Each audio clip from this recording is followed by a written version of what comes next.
Right, so we're going to slow this one right down. You can see by the second countdown it's stuck on 6. It's not actually stuck on 6, it's counting down to 5. But this video is about not wasting Darth Vader in the starter position. As you can see from the fights available to me, 2 of them have the same team. TIE Fighter Pilot, Biggs, and Darth Vader. Now, like the top 20 of my arena is identical. It's absolutely identical. And fortunately for you, because your shard is probably as identical as mine, it's not hard to beat if you employ a certain strategy. And this is the strategy. So we start the fight with 2 TIE Fighter pilots, and of course this is dependent on having Tarkin as a lead. Tarkin as a lead is kind of important to this strategy. But we start with the 2 TIE Fighter pilots, First Order TIE Fighter and the regular TIE Fighter pilot, and we start with a sacrifice ship. In my case, I've got Wedge as a start. It's not Biggs that you see there, it's Wedge, and he's not fully geared, so he's going to take a kick in straight away. But there's my enemy, as predictable as you like. First thing you're going to do is you're going to target Biggs, because obviously Biggs needs to go as quickly as possible so that you can get to the other guys. Fortunately, he's not so hard to kill, so I'll attack him with my TIE Fighter pilot. My TIE Fighter pilot will gain foresight. My First Order TIE Fighter pilot may be able to inflict target lock with a second attack. He doesn't in this case, which is a shame, but it's not the end of the world. And there we have Wedge taking the kicking. Now, Wedge is in there as a sacrifice because my Tarkin ship is upgraded. So whenever any ship dies, my other ships gain 20% turn meter.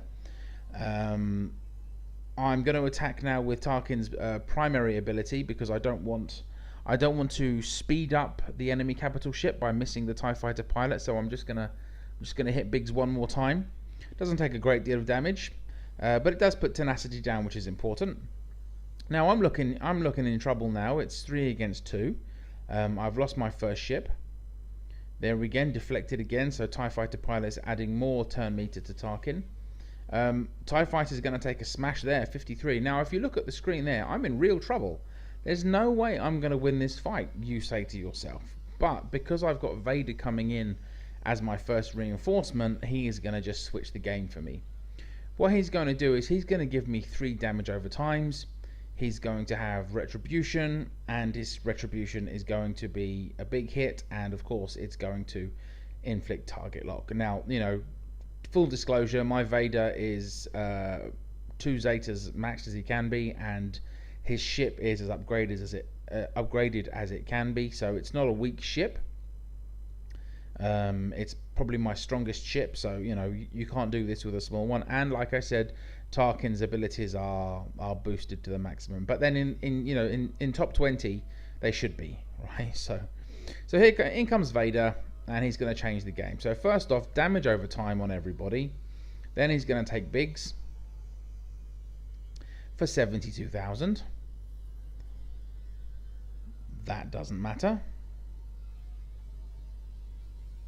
because it's now target locked. I have the advantage of my First Order TIE pilot being able to use his special, and that will refresh immediately. So a 72 from Darth and a 74 from the First Order TIE pilot. Now I've got to go against the enemy Vader to get that down. I want to leave TIE Fighter to last because I don't want that turn meter in case I miss. 71. And here goes my lad there. There we go. So a couple of clicks later, the game is looking a lot healthier for me, simply because I didn't waste Darth in my initial lineup. So I could get the 2 hits here. I don't, but I do remove the foresight.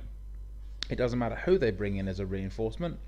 It's going to be Boba in this case, because you know the developers told us that he was a great reinforcement during the event, so therefore everyone has used him as a reinforcement. But against a Retribution Vader, he's not so good. So let's give them all turn meter.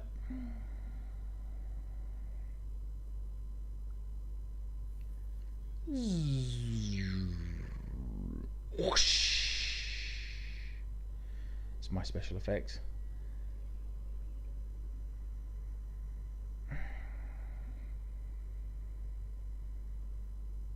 Protection gone. Oh no, he missed. Vader. And oh no, he shot back. It doesn't matter.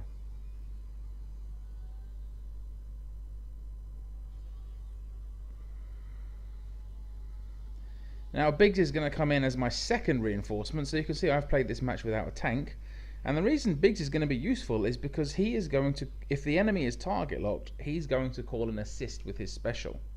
So if you look at the 3 ships that I've got there, any of those 3 are useful as an assist. You of course have the advantage that bringing Biggs into the game this late means that because of Tarkin's massive TIE fighter attack is there's more of a chance of it happening because you've got a sticky tank out there. But here we go. May miss with the first one. I think he does in this case. But it doesn't matter. Oh no, he hit, but first order, and now he's dead.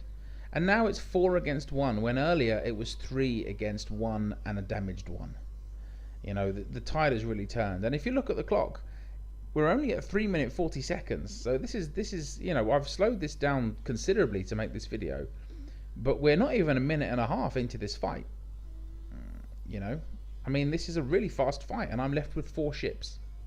So you tell me, are you going to run Vader, TIE Fighter Pilot, and First Order TIE Fighter Pilot as your start now? It's just a simple kill. If your shard is anything like mine, honestly, build up Vader. Tarkin is useful in this regard for me as well because of his